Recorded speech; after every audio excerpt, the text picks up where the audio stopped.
Boa noite, pessoal. Estamos aqui em mais uma live. Desculpa, Catitas.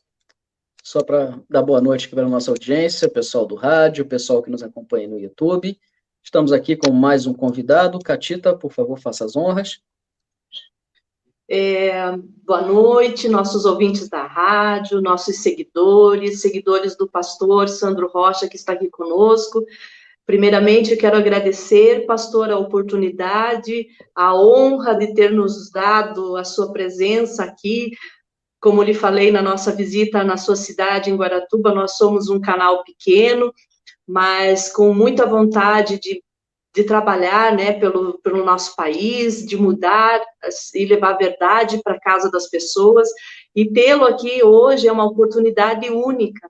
Então, nós agradecemos muito a sua presença aqui, e eu gostaria que o senhor se apresentasse, né, para o nosso público, que alguns ainda não lhe conhecem, começando a falar quem é o pastor Sandro Rocha. Por favor. Eu sou atleticano, palmeirense, vê aí que eu sou um vencedor, né? As últimas 2 semanas, 2 títulos, né? Então eu sou um cara de sorte? Não, eu sou um cara que faço boas escolhas, né? Tenho bons times. Sou pastor evangélico, né? Muitos anos. Tenho algumas igrejas, tenho um canal, né? No YouTube, onde funciona a minha igreja virtual.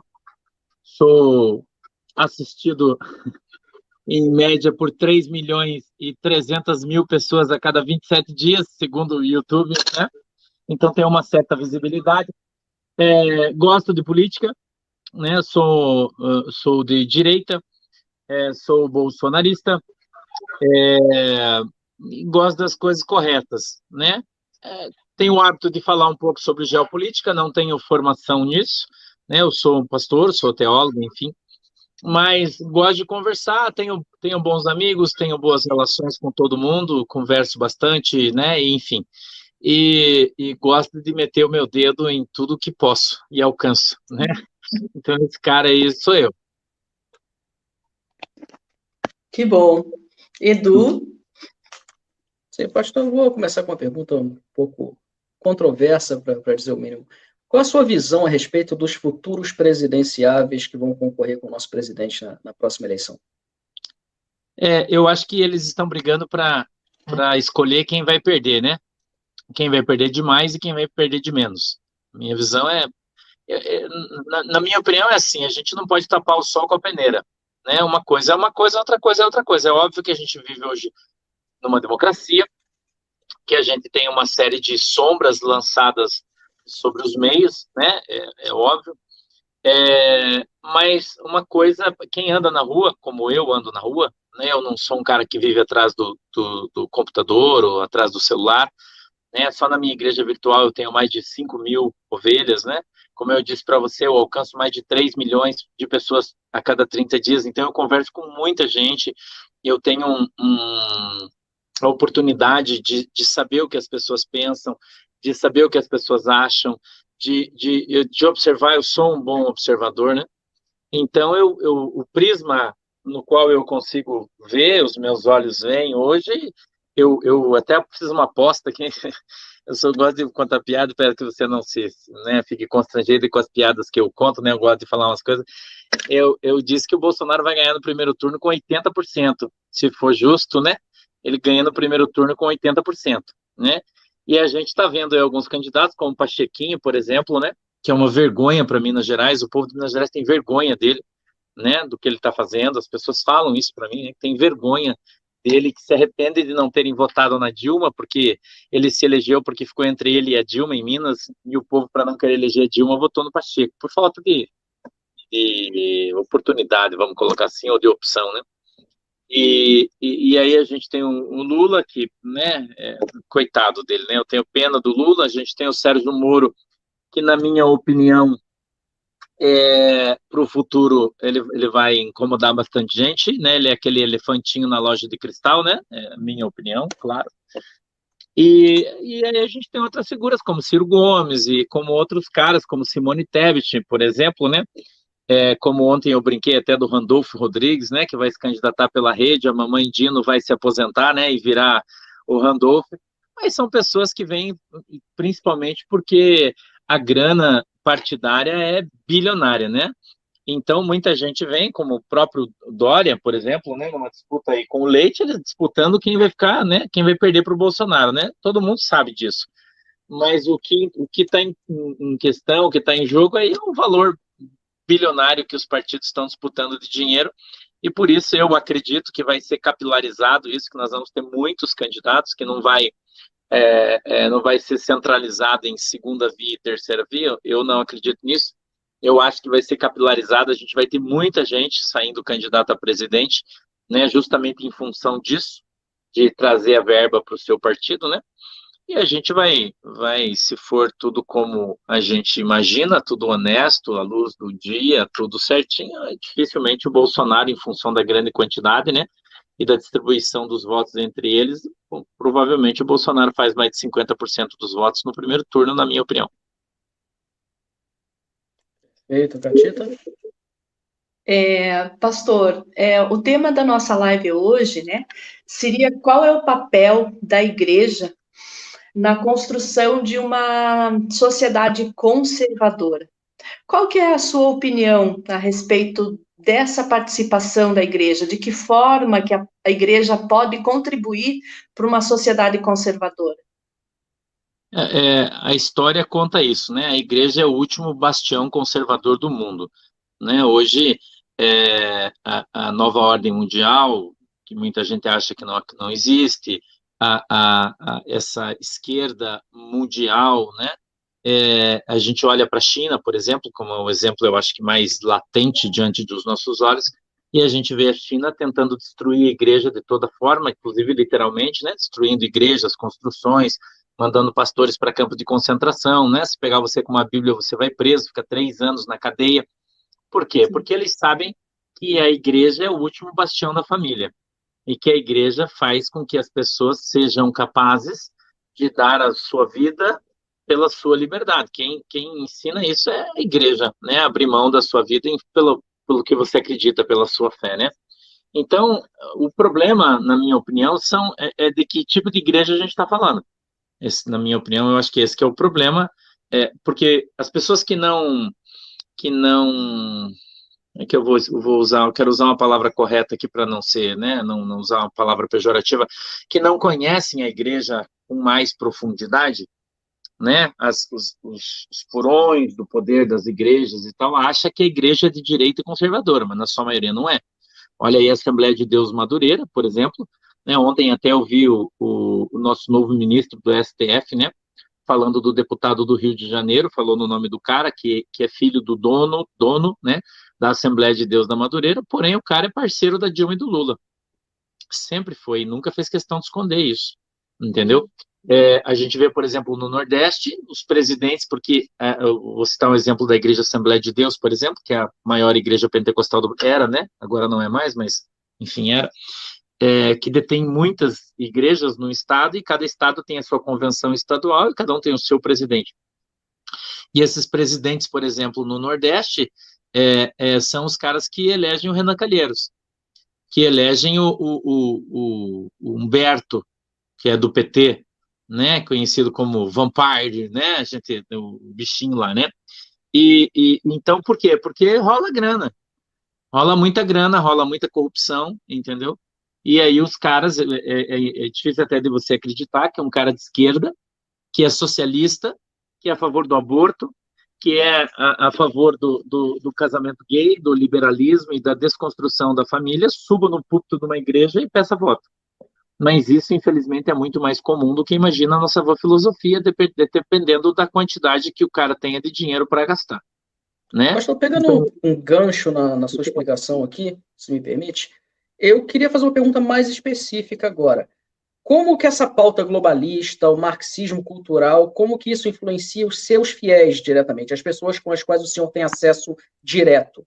Não influencia, porque quem é cristão não se envolve com isso. Agora, nós temos uma gama de pessoas que convivem em determinadas igrejas, porque você olha, por exemplo, a igreja, não queria falar nome de instituição, mas a igreja progressista, né? A igreja progressista são igrejas como igrejas presbiterianas, anglicanas, luteranas, e nessas anas aí elas são todas progressistas. Você vê a igreja luterana, por exemplo, a pastora que ganhou a eleição no Brasil, na Convenção Brasileira de Igrejas, é uma mulher e ela é gay. E ela aplicou sobre as igrejas, então, um novo conceito de pastor gay, mulher casada com mulher, homem casado com homem, e liberou geral. E a igreja luterana, não preciso te falar, é uma das igrejas mais antigas do mundo, criadas em Lutero em 1500, né? Então, estas raízes que trazem essa genética não pentecostal são as igrejas progressistas na sua grande maioria. A gente teve hoje, por exemplo, um pastor muito famoso aí de São Paulo, que está muito forte aí nas redes sociais, né, expulso da convenção das igrejas batistas por ser progressista, né? Gerou um escândalo aí, mas o cara foi expulso, porque também vem com esse progressismo e essa agenda toda pautada aí de inclusão que não existe na igreja, não existe na Bíblia. Então, as igrejas pentecostais nós não estamos falando de igrejas neopentecostais, que tem uma diferença aí muito grande. As igrejas pentecostais tradicionais não se misturam com esse tipo de pauta ou de assunto. Então, isso gera ojeriza, isso gera ânsia de vômito, isso gera rejeição, né? Porque as pessoas não aceitam. E eu vou dizer para você, as igrejas hoje pentecostais tradicionais são 90% das igrejas do Brasil. Perfeito. Catita? O pastor comentou a respeito, né, da nomeação do André Mendonça, que é um pastor. Na sua opinião, o senhor acha que ele fará um trabalho, né, usando esse lado de pastor? Porque nós sabemos, né, que teoricamente o pastor ele vai agir com justiça até por questão de princípios. E o que a gente vê é que, às vezes, o povo brasileiro está muito assim, que vê que a pessoa entra lá e é mordido, picado pela mosca azul. E a pessoa se transforma. O pastor acredita que ele, sendo um pastor, o terrivelmente evangélico, como o nosso presidente sugeriu, ele fará um trabalho assim? Porque se olharmos a sabatina dele, ele, em alguns pontos, ele foi contrário a tudo que o presidente prega. Qual que é a sua opinião a respeito dessa nomeação de um pastor? Na verdade, ele falou a mesma coisa que eu falaria. O apóstolo Paulo nos exorta dizendo, seja sábio com sábio e tolo com tolo. Se ele vai lá e fala tudo o que ele pensa, os caras não põem ele para dentro. Então, ele seria um idiota se ele chegasse lá. Ele é político, né? Entendeu? Sim. Ele foi político. Então, na minha visão, eu até conversando com uma pessoa ontem, que é do ramo aí, né? A gente estava conversando sobre isso. O que ele vai fazer de diferente, ou qual a diferença que ele vai fazer no Supremo, se é que ele fará, né? E eu disse o seguinte, quebrou-se ontem um grande paradigma, gigantesco, né? E se você parar para pensar um pouquinho só nos processos que o ministro Marco Aurélio geria, né? Porque lá é uma questão de gestão, né? Que ele geria, né? Que ele cuidava, que ele observava. As mudanças que vão haver nestes processos. E eu vou dizer para você que ele já vai, assim que ele assumir, né? Já vai começar a mudar de uma maneira, e eu, você sabe, né, você já me conheceu, sabe como eu sou capaz de apostar, entendeu? Que as pessoas, que tem gente já no Brasil, em Brasília, que está com dor de barriga, entendeu? Desesperado, porque vai para a cadeia. Então, eu vou dizer para você, conhecendo o ministro como eu conheço, né? O seu caráter, a sua família, quem ele é, né? Eu vou dizer para você que sim, ele vai mudar tudo. Sim, ele é um cara extremamente honesto. Sim, ele é um cara de um caráter ilibado, entendeu? Ilibado. Quando você conversa com ele, é uma coisa assim que transcende, é transcendental, do físico para o espiritual. Entendeu? Então, eu acredito, na minha visão, que quebrou-se, então, esse grande paradigma de esquerda, que a gente sabe que o Supremo foi constituído com pessoas com uma tendência de esquerda, né, nos últimos 16 anos, E talvez, eu acredito até que alguns vão mudar, porque ele vem para o mesmo grupo do Marques, né? E eu acredito que isso vai fazer mudar muita coisa lá na turma na qual ele vai passar a participar, na minha opinião. E talvez ainda final de ano a gente não veja nada disso, mas assim que começarem os grandes embates e debates dentro do Supremo, né? Quando depender do voto dele, você pode ter certeza que a Bíblia vai estar em primeiro lugar, sem nenhuma sombra de dúvida. Agora, ele não podia chegar para os caras e falar, gente, eu vou lá, vou pôr todo mundo na cadeia, porque eu sou o cara mesmo, né? E para mim é Deus acima de tudo, Brasil, né? Deus acima de todos, Brasil acima de tudo, e tamo junto, é nós ou faca na caveira. Se ele fala isso, ele não entra. Entendeu? Eu também achei isso. Então, ele, por ser um cara extremamente inteligente, né? Extremamente inteligente, dirigido por Deus, eu não tenho dúvida nenhuma disso. Nunca duvidei de que ele entraria, né? Nunca duvidei. Pelo contrário, tenho até um churrasco que eu ganhei em função disso, né? Que alguém quis apostar comigo e perdeu. Então, eu acredito que ele vai fazer uma grande mudança e essa é só uma das mudanças que virão, né? Eu acredito que em função de toda essa situação aí, a gente vai ver a PL que foi apresentada da PEC da Bengala vai cair, né? Ela vai passar no Congresso e eu acredito que aí começo do próximo ano aí que vem, no próximo mandato, a gente vai trocar mais dois e vai ser, não tem choro, né? Não vai, é isso que vai acontecer, na minha opinião. Que ótimo. Edu? Sim, perfeito. Pastor, eu tenho uma pergunta um pouco intrigante aqui, até para instigar a nossa audiência a pensar um pouco mais a respeito. O nosso presidente, ele tem um alinhamento claro com a ala evangélica, tem toda uma ideologia que ele demonstra compartilhar, mas ao mesmo tempo se denomina católico. Até que ponto, na sua opinião, isso é um alinhamento político unicamente para angariar votos e eleitores, ou é um alinhamento de fato ideológico da parte dele com a ala evangélica?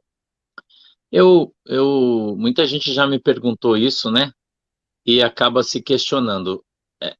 Para mim, na minha opinião, eu falo sempre o seguinte: quando você vai escolher um cara para votar, ele pode ser espírita, porque o espírita é cristão. Ele pode ser um católico, porque o católico é cristão. Ou ele pode ser um evangélico. Não tem necessidade do cara ser um evangélico, porque tem muito evangélico que não vale absolutamente nada, principalmente alguns no Congresso, né? Se trocado por lixo, você vai, né? Tem que voltar troco ainda. Então, a religião não influencia as pessoas nesse aspecto. Quando eu olho para o Bolsonaro, eu vejo o Bolsonaro um cara em transformação. É isso que eu vejo. O Bolsonaro entrou uma pessoa na presidência da República e quando ele sair, ele vai ser outra pessoa. Então, muitos conceitos deles estão sendo transformados, né? Ele sempre fez questão de afirmar que ele é católico, né? E eu acho isso muito legal, muito legal. Ele tem uma afirmação de fé muito bacana, mas ele sabe, e todo mundo que tem um pouco mais de conhecimento sabe, que os evangélicos já são maioria no Brasil faz muito tempo. Muito tempo, né? Se você olhar o IBGE, você vai ter acesso, se você pesquisar, o último censo casa a casa que foi feito de todo o Brasil é do ano 2000. E se você olhar, inclusive saiu na revista Isto É, na Veja, na época, né? Eles diziam que os evangélicos, você veja, no ano 2000, eram 21% da população brasileira. E que as igrejas evangélicas cresciam 19% ao ano. Se você for um bom matemático e fizer uma conta, você vai saber quantos evangélicos existem hoje no Brasil. Não é interessante para ninguém discutir esse tipo de assunto. Porque você vê o Ibope, você vê quando o Papa, por exemplo, há pouquinho tempo veio no Brasil, eles disseram que tinha 18% de evangélico no Brasil. A minha igreja cresce quase 300% por ano. Só a minha, né? Então, se o IBGE ou o IBGE é mentiroso, ou o Ibope é um fanfarrão, né? Mas se o Ibope falasse a verdade, o nosso presidente seria o Haddad. Então, eu não acredito no Ibope, eu acredito no IBGE, que é um dado comum. Se você trazer de lá para cá, dá 86% do povo, que hoje é evangélico. Então, quem tem nas mãos a estatística, hoje, quem tem nas mãos dados estatísticos, sabe quem comanda o país hoje de maneira muito clara. Então, aqueles que não se alinham, infelizmente, 20% é muito voto, né? Principalmente quando todos votam, e não sei se você sabe, mas o PT tem 13% dos votos no Brasil, cativos, né? 13% são de esquerda e são do PT. Agora divididos com o PSOL e seus aliados aí, né? Mas 13% dos votos a nível de Estado é uma conta que o PT faz. Eu sei porque eu trabalhei no PT, né? Fui assessor político durante um período da minha vida, então eu conheço essa estatística deles muito bem. Então, é apenas 13%. E nós temos perto de 83% do Brasil é conservador cristão. Então, é aquela história do cavalo, né? Quando o cavalo souber a força que tem, você não amarra ele em qualquer cadeira. E o que eu vejo hoje é isso. Então, o presidente Bolsonaro, ele diz ser católico, porém você não vê ele indo na igreja católica, você só vê ele indo na igreja evangélica. Então, ele tem esse conceito de nação, ele tem esse conceito de um por todos e todos por um, né?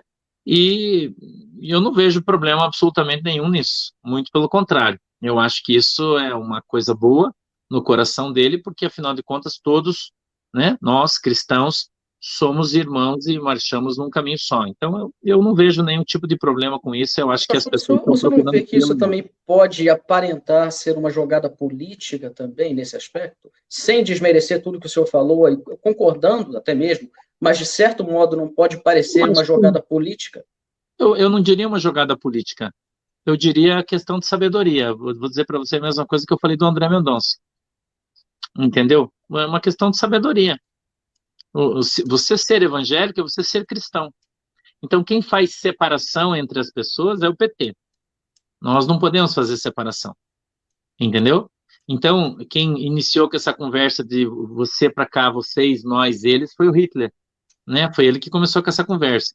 E sendo alinhada e apertada com esses caras. Então, para nós, que somos praticantes, porque nem todo mundo que é cristão é praticante, quem é praticante, isso não importa. Então, isso não é um demérito, entendeu? E, claro, eu acho que você tem razão e pode sim ser affair, né? Então, eu acho que a palavra seria isso, né? Um affair político. Eu acho que pode ser sim. Você não está de todo errado, na minha concepção, não está de todo errado. Perfeito, Catita. Agora eu quero mudar um pouquinho, pastor. Eu acompanhei aí esses últimos dias as suas redes sociais e como já conversamos aquele dia pessoalmente, né? O pastor é muito assim direto, sincero, né? Dá para ver isso nos seus olhos verdes, vamos dizer assim. E uma coisa que me chamou muito a atenção foi aquele acidente de trânsito da irmã, né? Que o pastor foi lá para dar uma assistência para ela, e até eu comentei, o pastor tá rindo, né? Porque ela caiu lá na ribanceira com o carro dela, e o pastor, né, naquele momento ali, acalmando ela com o seu sorriso, com o seu bom humor. É nítido que o pastor é um fenômeno nas redes sociais, dados aos seus seguidores, que alguns são suas ovelhas e uma grande maioria talvez não, sejam fãs, assim como eu, que sou fã, né, do seu trabalho. Ainda não. Sou fã do seu trabalho. Curitiba, a igreja de Curitiba Você vem tá aí, esticando né? a minha capacidade, cuidado. Longe disso. Mas, assim, o pastor é um fenômeno nas redes sociais, onde vai é sucesso. Como que é lidar, né? Porque existe uma fama, não adianta, não dá para negar, existe uma fama. O pastor Sandro Rocha hoje é um fenômeno.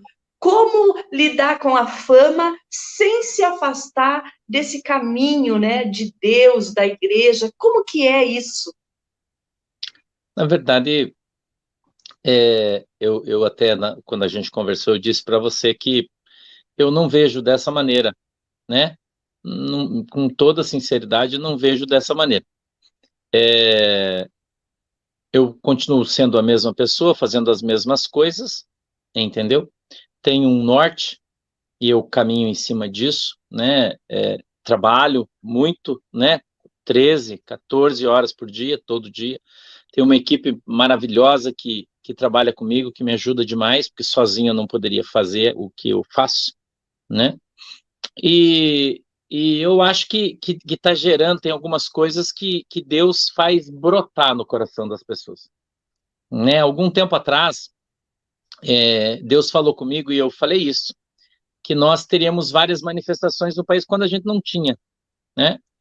E eu disse que nós teríamos 3 e cada uma seria maior que a outra, até a última queria combinar numa gigantesca, como de fato se deu exatamente da maneira que Deus me falou. E eu disse que o Espírito Santo de Deus seria soprado por Deus no coração das pessoas, fazendo com que elas tomassem uma posição. Então, a palavra de Deus, ela fala isso, né? Que o Espírito Santo de Deus move o coração das pessoas no caminho que Deus quer que elas andem. É assim que eu vejo, né? Então não é mérito, não é mérito, não sou eu que sou um bom comunicador, não sou eu que, quando oro, Jesus faz milagre. Eu conheço muito bem o meu lugar e sei que tem pessoas por aí que são muito melhores que eu, né? Tenho essa consciência. Então eu fico numa boa aqui, né? Torcendo pro meu Palmeiras, torcendo pro meu Furacão, entendeu? Comendo churrasco e fico de boa e não esquenta a cabeça com esse negócio, não. Então você tem uma visão, como você me disse aquele dia, né? Você do outro lado vê as coisas de uma maneira, eu daqui vejo de outra. Então eu continuo olhando para o meu celular, vendo o meu celular, né? Que são 3, né? Nas 3 plataformas que eu trabalho, vendo os meus celulares sozinho no meu escritório, dando risada com as coisas, às vezes brigando com alguém que enche meu saco, né? Falando uma coisa aqui, outra ali, mas para mim continua exatamente a mesma coisa. Então, para mim, continua exatamente a mesma coisa. É isso que eu tenho a dizer para você. Não mudou nada. Obrigada. Edu? Eu vou agora partir para um outro ponto. Bom, pastor, a gente está vivendo um momento de crise nos últimos 2 anos com essa pandemia, e agora vem a crise financeira também, a recessão, tudo isso. E eu creio que tem uma tendência das pessoas se aproximarem mais da religião, se apoiarem mais na fé durante períodos difíceis. Então, a minha pergunta para o senhor acredita que isso é uma tendência por conta da situação que nós estamos vivendo no momento, e que as pessoas tenderão, então, a se afastar uma vez que a situação volte a uma suposta normalidade parecida com o que tínhamos antes? Acho que não. Eu acho que as coisas são muito diferentes e elas estão mudando rapidamente, na minha opinião. Quem é cristão acredita na volta de Jesus. Jesus um dia vai voltar para buscar a sua igreja, né? Isso está sendo pregado aí há 2000 e tantos anos. E os sinais que foram deixados pelo Senhor na sua palavra estão se cumprindo, estão acontecendo. E as pessoas estão percebendo isso. Eu acho que a pandemia, ela veio para amolecer um pouco o coração do povo, né? Muita gente perdeu entes queridos, amigos, pessoas aí que convivia, que conhecia, né? Desculpa. E isso talvez tenha amolecido um pouco o coração das pessoas e feito, e claro que isso não é para todo mundo, com que algumas pessoas percebessem que as coisas não são bem assim da maneira que eles pensam, né? Então a pandemia lembrou as pessoas que eles não são eternos, nós somos, como ser humano, somos frágeis, né? E se você respirar no lugar errado, você vai morrer. E você precisa saber para onde você vai. Então eu creio que muita gente, muitos meninos, por exemplo, aí, que eu acho que esse é o fenômeno, muitos meninos na faixa dos 20 anos, 17 anos, 20 anos, meninas, né? Meninos, meninas, que tinham esse desejo no seu coração de conhecer o mundo, né? Eu vou sair da igreja, eu vou conhecer o mundo e depois eu venho para Jesus, e entenderam que talvez não dê tempo. Então, com esta visão, né? E eu vou dizer para você que, como eu disse para todo mundo, o negócio nem começou a apertar ainda, né? Ainda nem começou, porque tem gente que acha que nós estamos vivendo o apocalipse, né? Eu falo isso sempre aqui. Mas aqui na minha casa a gente costuma comer costela de fogo de chão e tomar Coca-Cola gelada. Se isso é apocalipse, o inferno não existe, né? Nem começou.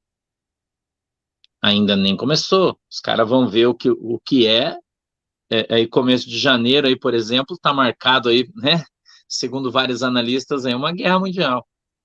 Quando a Rússia pode atacar a Ucrânia, a China pode invadir Taiwan, né? É uma coisa de proporções bíblicas que vai acontecer no mundo, recessão, né? Uma série de coisas, quem sabe até essa guerra respingue no Brasil. Então, a gente pode ficar muito pior as coisas ainda do que está. Não aconteceu nada ainda, porque ninguém está passando fome, né? Todo mundo recebeu auxílio na recessão. Então, a gente aprendeu o que significa o home office, que ninguém sabia, né? Então, a gente teve um crescimento na internet, né? E aí sim, eu acho que caberia como resposta naquela tua pergunta em função da pandemia. A gente cresceu em 6 meses, 30 anos, né? Porque a gente vê pessoas que eram analfabetas hoje mexem, entram no YouTube, assistem vídeo, abandonando a Globo. Nós crescemos em 6 meses, um ano de pandemia, que nós, se ela não houvesse, ia demorar 30 anos para ver essa aceleração no crescimento da cultura e do conhecimento das pessoas, né? Então, a resposta é sim e não, né? Eu acho que sim, em função da dificuldade que as pessoas passaram, e eles passaram a entender que eles precisam de Deus e que sem Deus ninguém é absolutamente nada, né? E não, porque afinal de contas Deus sempre esteve presente, a sua igreja sempre teve um número, né, uma quantidade de pessoas e ela não aumentou muito não, né? Eu acho que o que está acontecendo é que as pessoas que estavam um pouco frias foram aquecidas em função do momento, é o que eu acho. Obrigado. Catita, vai lá. Então, sou atleticana também, pastor, né? E Só agora isso. só a ter, rubro-negra, né? Existem mais laços entre nós do que possamos imaginar, até mesmo com relação a Cracóvia, né? Toda essa Ucrânia, né? Oh. Mas olha só, a minha pergunta agora é um pouco mais divertida, né? Eu volto lá atrás nas questões das tretas da internet. É claro que a gente não agrada a todo mundo, né? Nem Jesus Cristo agradou todo mundo. E o pastor, ainda que tenha um trabalho magnífico, brilhante enquanto pastor, suas ovelhas, eu vejo assim que existem pessoas que insistem em criticá-lo, né? Em falar coisas assim absurdas. Isso em algum momento lhe desmotiva ou lhe causa até uma certa depressão, se é que é esse o termo, porque hoje a gente vê as pessoas cancelando as outras por opiniões diferentes. Como que é para o pastor lidar com essas situações de pessoas que o criticam até de forma vil? Na verdade, eu vou usar uma frase do meu presidente para responder a tua pergunta. Quando alguém perguntou para ele, dizendo assim, presidente, o ministro Dias Toffoli disse que eles são o poder moderador do Brasil. O que o senhor tem a dizer sobre isso? Ele disse, coisa idiota não se comenta. Perfeito. Entendeu? Então, o idiota ele vai ser sempre idiota. E a gente está rodeado de idiotas. Às vezes você tem azar de tropeçar num deles. Entendeu? Mas se você não souber lidar com os idiotas, que tipo de gente é você? Né? Você vai ficar triste porque nós tem um idiota no mundo? Né? Então eu acho que é uma questão eu brinco sempre com a galera, né? Que eles falam sobre a depressão. Ah, pastor, porque você tá triste? Eu falei, cara, eu fico triste. Eu fico chateado, né? Às vezes acontecem coisas na minha vida que me deixam chateado, que me deixam brabo, né? O bravo, se você preferir, que eu tenho vontade de pegar alguém pelo pescoço, bater, matar, eu tenho vontade, né? Eu só não faço porque eu não posso, porque é pecar, mas vontade eu tenho, né? Mas é o que eu falo para você, eu fui criado num mundo diferente deles, né? Eles vivem num mundo paralelo diferente do que eu fui criado. Eu fui criado num outro mundo. Então isso aí para mim eu brinco sempre que idiota como esse eu tava acostumado a dar beijo no café da manhã, entendeu? Isso aí não, tranquilo. Eu costumo dizer para idiotas como esses, né, que do pescoço para baixo tudo é canela. Então, se quiser brigar, venha, né? Mas olha só, eu gostaria de comentar contigo, até porque vai bem de encontro a essa sua resposta. Uma das suas ovelhas, a Rosemarie Souto, comentou aqui que o pastor é o Bolsonaro do Evangelho. Estou lisonjeado, né? Quem me dera. Sabe o que eu penso? Eu penso assim, ó, Kátia, em função de eu ter uma grande visibilidade, né? E de eu chamar a atenção em função das tretas que eu arrumo, né? Porque eu sou treteiro, você sabe disso, você me acompanha, você sabe, né? Eu arrumo treta com todo mundo. Esses dias eu arrumei treta com um cara lá do Supremo, você sabe, né? Até falou de mim lá e tal, né? Quando tava falando, falou de mim e tal. Então, eu sei do alcance que eu tenho, as coisas que eu falo, o alcance que eu tenho. Eu sei disso muito bem, né? Sim. Mas eu não sou idiota, né? Não nasci ontem e não estou aqui por acaso, entendeu? Então, eu sei muito bem o que eu falo, eu penso antes de falar, eu nunca dou uma resposta, né? Tipo, descarga de vaso sanitário, né? Não sou esse tipo de pessoa. O que eu falo, eu penso bem antes de falar, né? E quando falo, assumo a responsabilidade das coisas que eu disse. Nunca corro, né? Por isso é muito difícil eu pedir desculpa para alguém. Muito difícil. Porque quando eu falo, eu quis falar, né? Eu não tenho aquela coisa, desculpa, eu não queria. Não, eu não tenho esse tipo de situação comigo. Quando eu falo, é porque eu quis falar mesmo, entendeu? Não tenho esse tipo de problema. Então, por eu ser esse cara, eu falo, às vezes eu cometo sincericídio, né? Eu sou sincero demais, eu não minto, eu sempre falo a verdade. Doa quem doer, inclusive se for doer em mim, né? Mas é a verdade, eu falo sempre, né? Isso, entendeu? E então eu não tenho muita dificuldade com esse negócio aí, porque para mim eu acho que não, né? Eu acho que tem muita gente muito melhor que eu, na minha opinião, só que não tem tanta visibilidade. E aí a gente volta lá atrás, é aquele negócio de Deus ter escolhido você para fazer um negócio e daí você fica em evidência porque Deus quis, é só isso. Tá, continuando, como que o pastor vê essa questão das armas, do armamento, sendo um líder religioso? Qual a sua opinião? Eu fico com Jesus. Jesus disse assim: ó, chegará um tempo em que você venderá a tua capa e comprará uma espada. Eu fico com Jesus. Pastor, até aqui uma pergunta da Ana, de Salvador, nossa querida Bahia, que padece nas mãos de um governo, de um tiranete, né? Como todos nós sabemos, eu tenho que remarcar isso aqui, né? Mas, enfim, a Ana pergunta: o que o senhor acha dessas pessoas que afirmam que Cristo era comunista? Eles são idiotas. Então, Ana está respondido, eu concordo Jesus também. não era vagabundo, irmão. Curto e Comunista é direto. vagabundo. Comunista vive do dinheiro dos outros. O comunismo se empenha em dividir aquilo que não é deles, né? Jesus Cristo trabalhou a vida inteira. Jesus Cristo não era comunista. Jesus Cristo nunca foi um hippie que andou de vestidão, sandalhão, cabelo comprido e falava paz e amor. Quem fala isso é um imbecil e não conhece a Bíblia. Quem conhece sabe que ele nunca foi isso. Jesus sempre foi a favor de trabalhar, sempre trabalhou a vida inteira. Seu pai morreu muito cedo. Jesus assumiu sua família porque era o filho mais velho de Maria, né? E tinha 5 irmãos menores e 4 irmãs. Precisou trabalhar para sustentar. Trabalhou como carpinteiro, né? Isso é comprovado histórica e cientificamente em função da quantidade de horas que ele levou para morrer pregado na cruz, em função da sua formação física, né, corpórea, muscular, óssea, por causa do trabalho pesado que ele desenvolvia. Então, Jesus nunca foi, não é e nem vai ser comunista. O comunismo é um troço do diabo e não tem nada a ver com o cristianismo. E para aqueles também, pastor, nessa mesma linha, já que a gente está desmistificando esses mitos, né, propagados pela esquerda, aqueles que dizem que ele era um revolucionário, seria então a mesma resposta válida para esses também? Não, porque depende, porque o revolucionário é uma palavra muito ampla, né? Um revolucionário é aquele que faz uma revolução.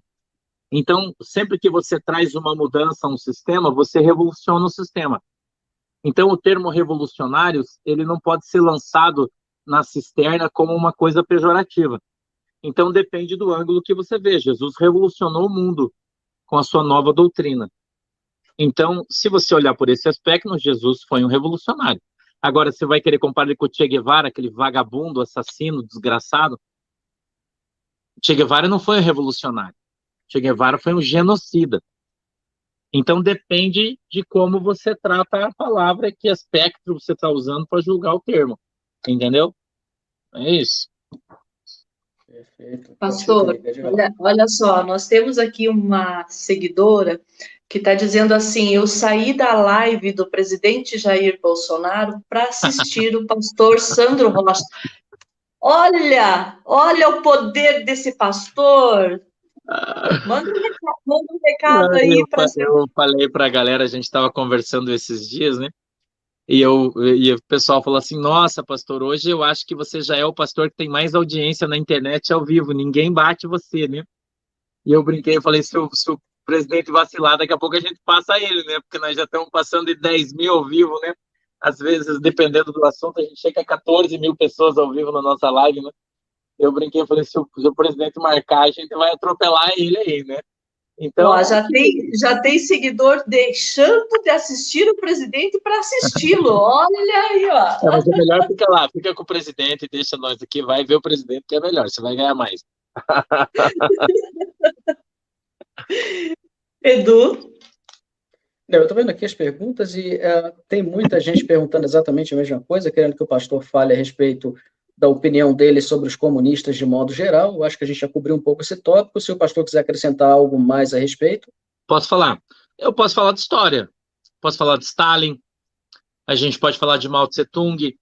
A gente pode falar que o comunismo matou mais de 100 milhões de pessoas em silêncio. A gente pode falar hoje, eu vou te dar um dado, por exemplo, que a China é o maior país cristão do mundo. Não sei se você sabe disso, né? Na China existem mais de 300 milhões de cristãos. 300 milhões. Todo mundo diz: o Brasil é o maior país cristão do mundo. Mentira! Nós temos 220 milhões de habitantes, né? E 90% ou 92% declara fé cristã. Na China são 300 milhões. Então a China é o maior país cristão. Como é que o comunismo faz para dominar o cristianismo? Mata eles. Mata eles. Então não existe crente comunista. Não existe cristão de esquerda. Isso não existe. É uma coisa controversa. Não existe. Ou você é cristão ou você é de esquerda. Porque ou você apoia o genocídio, a morte, o estupro, você apoia o Talibã, né, que estupra suas mulheres, que mata suas mulheres, que mata homossexuais, joga os caras de cima do prédio, entendeu? Você, que é o regime, né, o Talibã, a gente sabe que tomou o Afeganistão nas mãos da China, a gente sabe disso, quem fez tudo foi a China, quem armou eles, aqueles fuzis AK-47 e o Kalashnikov que eles têm, quem construiu, quem fez foi a China, deu para eles, né?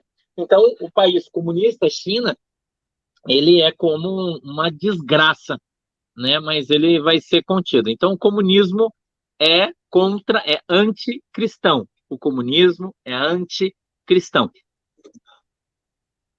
Pastor, olha pastor, só para complementar, Catita, só para concluir aqui essa questão, porque tem algumas pessoas também que estão colocando aqui que se identificam mais com a esquerda, mas ainda assim se dizem cristãs.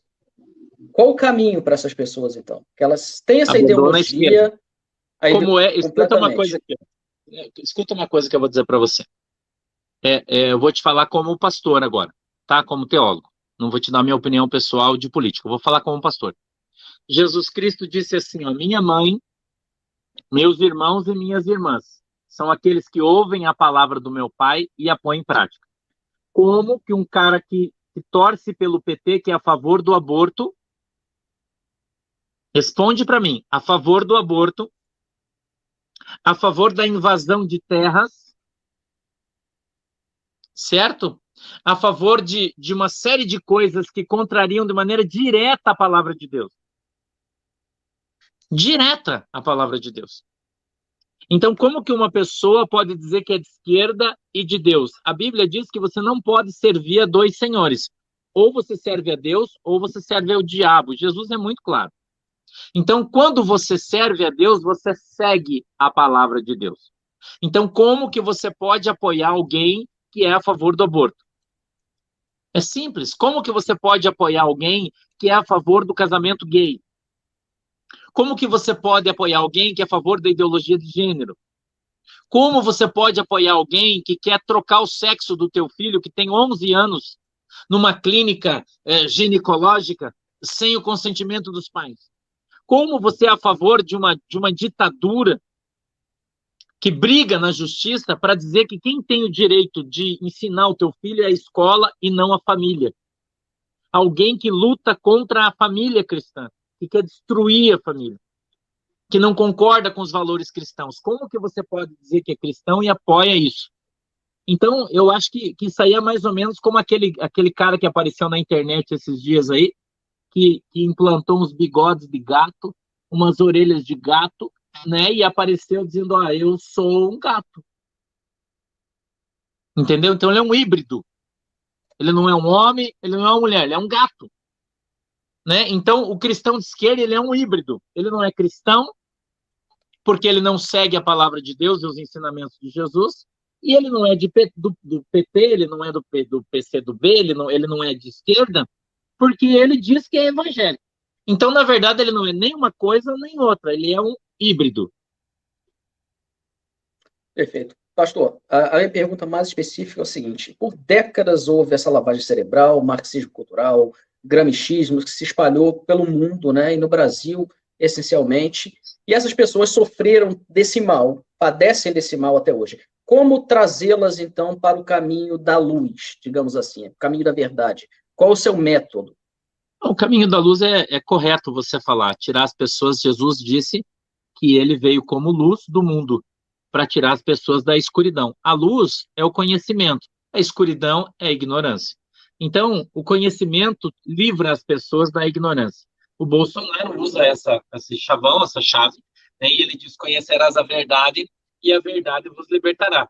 Então, quando você olha qual é a verdade do Brasil, nós olhamos para o Lula, que era um pobre, desgraçado, bêbado, miserável, né, que cortou o seu dedo propositalmente, segundo colegas do trabalho, para receber uma aposentadoria e não trabalhar mais, e hoje ele é bilionário. E ele diz que é a alma mais honesta do mundo. Então, uma pessoa que acredita num cara desse, ele está na sombra, está no escuro. Aí, quando você assiste um jornal que preste, né, decente, e vê que o cara foi condenado em primeira instância, segunda instância, terceira instância, por mais de 20 juízes, e foi livrado no Supremo Tribunal Federal porque ele escolheu os ministros que estão lá, então é uma questão de capacidade de raciocínio. Quem pensa, né? Porque a escravidão está na tua mente. Hoje a escravidão não está na corrente. Ninguém mais está posto no tronco. Não. Hoje a escravidão está na mente das pessoas. Então o que as pessoas precisam fazer é abrir os seus olhinhos, né?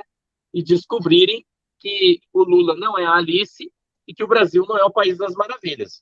Eu acho que é muito fácil. E todo mundo está percebendo isso. Então, a ignorância que tomou conta das pessoas durante, como você disse, muitas décadas, né? Mas eu acredito que depois que a gente teve formulada a nossa Constituição, que é uma Constituição socialista, voltada para o funcionalismo público, né? E para as mazelas do país, a gente, depois de 85, a gente viu o nosso Brasil, já com o Fernando Henrique, indo na linha socialista, né? Indo numa linha socialista, trazendo as pessoas dentro de um pensamento que até bem pouco tempo todo mundo achava que o PSDB era uma coisa e o PT era outra. Hoje a gente vê o Alckmin fazendo uma conversa com o Lula e dizendo que vai ser o vice do Lula, quer dizer, está caindo as vendas, todo mundo está vendo quem é o PSDB.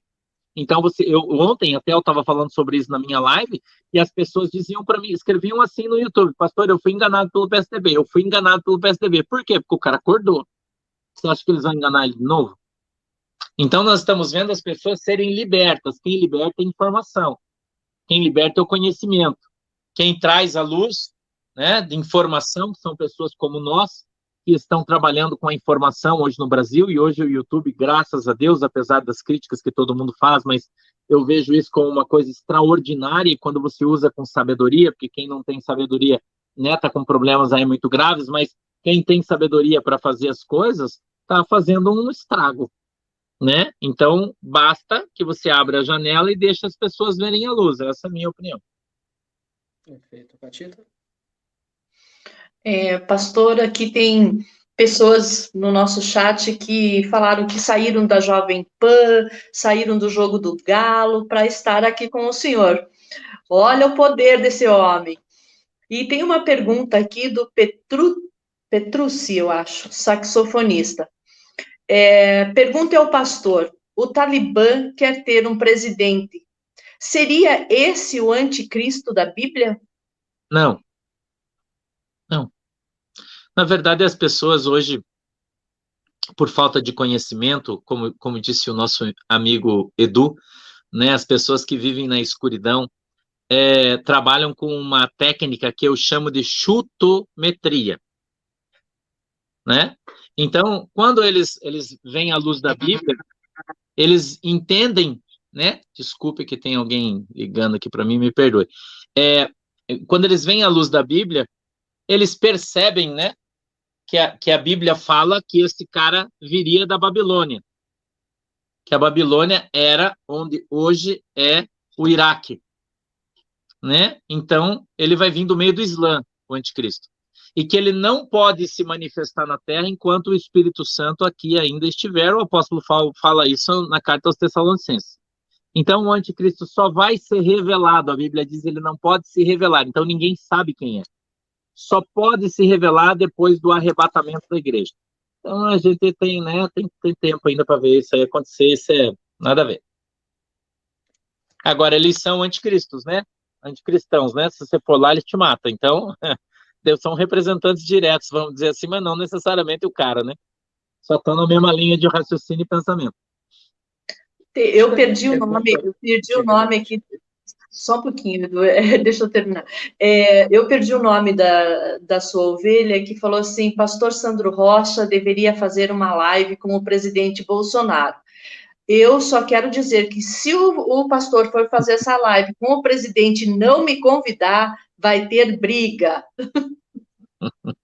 Quem me dera, né? Quem me dera, né? Quem me dera. Quem sabe um dia, né? Quem sabe um dia. Vamos trabalhar para isso. Antes da última pergunta que eu vou fazer aqui, eu queria convidar todo mundo que está nos assistindo, está uma audiência maravilhosa, que se inscrevam aqui no canal, que sigam o pastor, que nos sigam todos nas nossas mídias sociais, no meu canal independente, no canal do Rubens, nosso colaborador, da Catita. Estamos todos aqui para passar informação para vocês.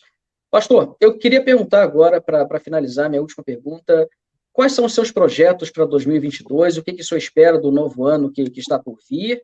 E quais são as suas pretensões políticas, se as tem? Pretensão política, não, né? Eu sou pastor, optei em ser pastor, eu já trabalhei na política e saí dela, né? Como eu disse para você, eu fui assessor político durante uma parte grande da minha vida, tenho isso por profissão, então tenho a política na minha veia, porque eu gosto, isso é uma mosca que pica a gente e não sai nunca mais, né? Ok, mas pretensão política não. Agora, certamente vou apoiar alguém, né, para deputado federal, para deputado estadual, né, eu faço questão sempre de falar, entendeu? Eu quero aqui, numa outra oportunidade, falar sobre o Rafael Greca em Curitiba, né, o cerceamento que o Rafael Greca está fazendo às igrejas em Curitiba, com a não liberação de alvará, né, com a não liberação de alvarás. É uma dificuldade gigantesca para as igrejas conseguirem um barracão, porque a prefeitura não libera mais alvará para a igreja em barracão, tem que ser construção própria, né? Então o Greca está cerceando as igrejas, né? Então, enfim. Então eu tenho isso. E para mim, Edu, você não me conhece ainda, mas à medida que você me conhecer, você vai ouvir eu falar sempre que 2022 está muito longe. A gente tem muita coisa para acontecer em 21 ainda, muita coisa, né, para acontecer. E se chegarmos lá, né, se eu chegar lá em 22, daí eu penso que eu vou fazer. Então, mas por enquanto, eu estou mais preocupado com o que eu vou jantar agora do que com amanhã, por exemplo, entendeu? Que eu estou com fome, mas é isso aí, cara. 2022 está muito longe ainda, sacou? Muito longe. Tem muita água para rolar debaixo da ponte até 22 aí. Beleza, obrigado. Amiga?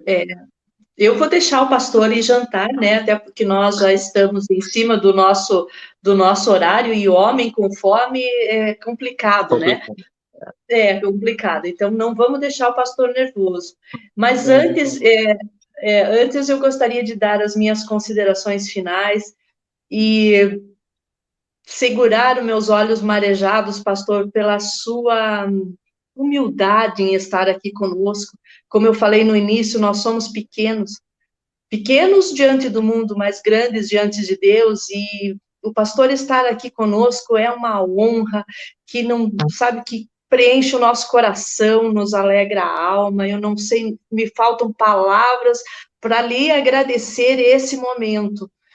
Espero tê-lo aqui outras vezes, Vamos falar do Rafael Greca, que eu também tenho as minhas ressalvas com relação a ele, a postura dele, o governo dele aqui em Curitiba, na prefeitura. Mas, assim, quero lhe agradecer as suas ovelhas que estão aqui, o nosso chat, acho que nunca foi tão animado como está hoje aqui com as suas ovelhas. Lhe agradeço imensamente e espero ter a oportunidade de tê-lo aqui mais vezes, porque, assim, é uma aula de política, é uma aula de religiosidade, é uma aula de humanismo, e isso, assim, não tem palavras que eu possa usar para lhe agradecer. Então, encerro aqui a minha parte, agradecendo ao pastor, agradecendo ao nosso Deus, agradecendo às suas ovelhas, e é isso. Edu? Eu quero agradecer imensamente a presença do pastor, a paciência com as minhas perguntas, perdoe a minha ignorância. Imagina. Então, muito obrigado mais uma vez, as nossas portas estão sempre abertas aqui, e eu espero que nós tenhamos muito mais oportunidades de conversar com o senhor. Muito obrigado. Com certeza a gente vai ter, é uma opção minha, né, em estar ajudando todo mundo, entendeu? Eu tenho esse desejo no meu coração e tenho feito live sempre que eu posso com a nossa galera que é da direita, né, para ajudar. Faz 2 semanas eu fiz com um menino lá de Pernambuco, fiz com o Frank esses dias, né, e faço uma vez por mês, me comprometi de fazer com ele e tal, a gente vem, conversa, bate papo, gosto muito disso, acho que é muito salutar, é bom, é saudável para todo mundo, e assim a gente vai se conhecendo, né, assim a gente vai se conhecendo, eu acho muito legal, acho uma oportunidade muito boa, eu na verdade quero agradecer pela oportunidade, peço desculpa até pelo atraso, porque hoje eu precisei, né, sair, cheguei agora há pouco em casa, saí 8 horas da manhã, eu cheguei agora há pouquinho, tomei um banho rápido aqui, né, e vim para cá para a gente não se atrasar. Mas estou sempre à disposição, né, sempre à disposição, sempre que vocês quiserem a gente vai estar junto aí e vamos estar conversando, sempre que eu tiver tempo vai ser sempre uma alegria poder conversar com vocês e compartilhar um pouquinho daquilo que a gente tem com todo mundo, né, eu acho que isso é a parte legal da nossa vida, né, a gente compartilhar conhecimento, a gente compartilhar alegria, né, e a gente poder dar risada junto. Não tem nada melhor, né? Só faltou um churrasco e um mate, né? O resto tá tudo aí, né? Então, mas pode me chamar, mas o pastor pode me chamar que eu vou, não tem problema nenhum. Ainda mais temos aí o furacão, né, para a gente comemorar tantas vitórias. Eu espero que esse mês comemoremos de novo, né? Estou na expectativa aí, né? Esse mês, inclusive, eu comprei uma polenta branca aí, já está preparada já, né? Um fubá branco aí para fazer uma polenta, já está aí meio que preparado. Nossa panela de ferro, a pá de bambu, né, já está ali preparado também. Né, queremos comer uma polenta com frango aí esse dezembro, né, se Deus quiser. Espero que consigamos. Então, a gente está junto, quando precisar, eu estou aqui, tá? A gente vai marcar e vamos marcar um outro dia, vamos falar de novo, eu acho que foi bem legal. E assim a gente vai conversando, caminhando e ouvindo a canção, tá? Um beijo para vocês, Deus abençoe todo mundo, Deus abençoe todos nos assistindo. Fica mais um minutinho fora do ar, pastor, por favor. Então, pessoal, só para lembrar, nossa live vai ser reprisada na rádio amanhã. Foi um grande prazer ter o pastor aqui. Acompanhe novamente. Se conhece alguém que perdeu, recomende a live. Se inscreva nos nossos canais. Fiquem todos com Deus, todos muito bem. Até a próxima. Até mais.